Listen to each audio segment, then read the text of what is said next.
Hello guys, today I'm gonna talk about the Windows 7 and Windows 10 DLL errors. Most of the gamers and most of the programmers having the problem with the DLL. So there is a solution for that. It's a simple solution. Just go to your web browser and type DirectX end user runtime and go to the first web page. It's the DirectX end user runtime web install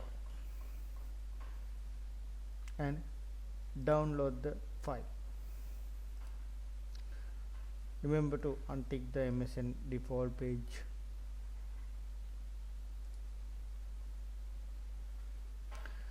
Then download the program, then open and install it. I have already installed the program, then it will show as like this because I already installed the program. Then finish and try your program. It should work. Okay guys, thank you, bye.